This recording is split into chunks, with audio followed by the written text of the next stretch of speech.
Could you stand a little taller, just a tad? Like this? Yes, yes.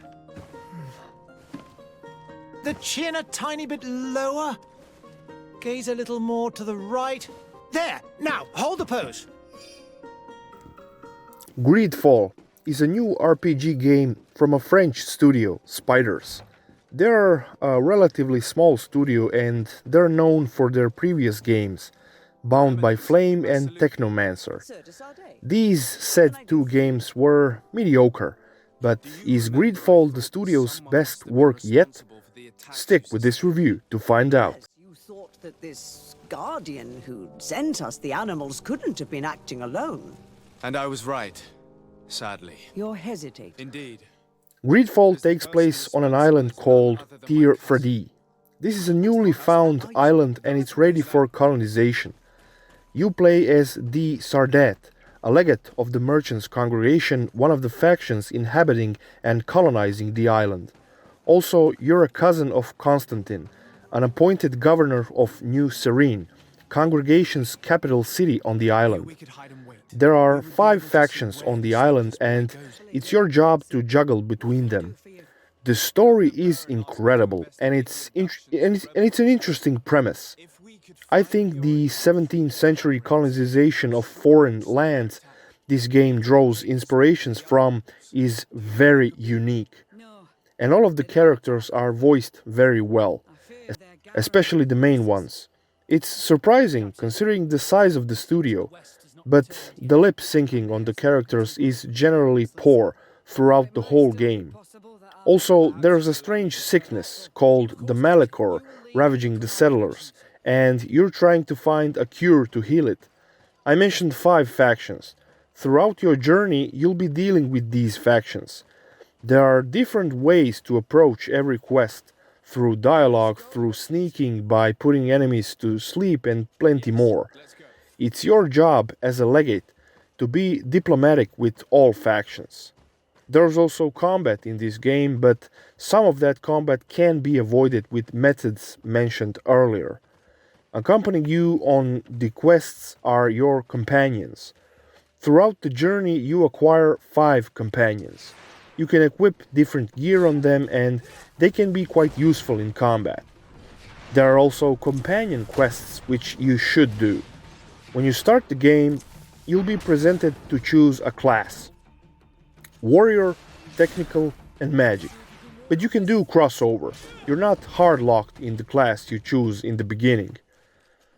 There's a meaty RPG upgrade system here with skills, attributes and talents. And all of these have effects, not just on combat but on the quests itself.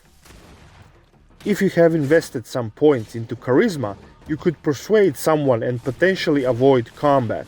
It's useful because you have a relationship level with all factions. They can even become hostile to you if you piss them off enough. Quests are interesting, often with branching paths. Even the side quests are done with attention and care like the main quests. And they're important, and can even affect the ending.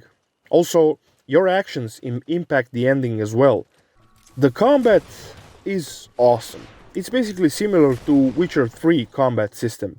Swords, magic traps, bomb, healing and more. There are also guns present, and they're very powerful and useful for breaking enemy armor. This is an important factor when selecting a weapon.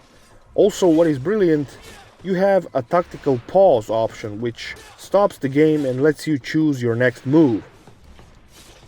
It's not bad, I found it useful, but in reality it's not something that I used too often, since you can map out shortcuts to pretty much everything. You can upgrade your weapons as well. Also, armor is upgradable too. Everything you upgrade has a different visual detail on your character. The attention to detail is staggering, especially considering this is a smaller studio. There's also an abundance of potions to drink and craft, as you would expect from an RPG game. This is not a sandbox game, but rather it's divided into zones. You can freely traverse between these zones, but honestly I prefer that this is a sandbox.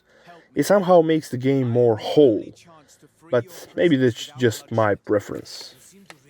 The enemy design is also a weak point. There's just not too many of them. Some native monsters, big brutes, some bats, and humans. I just cannot praise the setting enough. 17th century colonization with some magic elements. It's truly great. And the story explores some tough questions and decisions, like the situation with the native population of the island.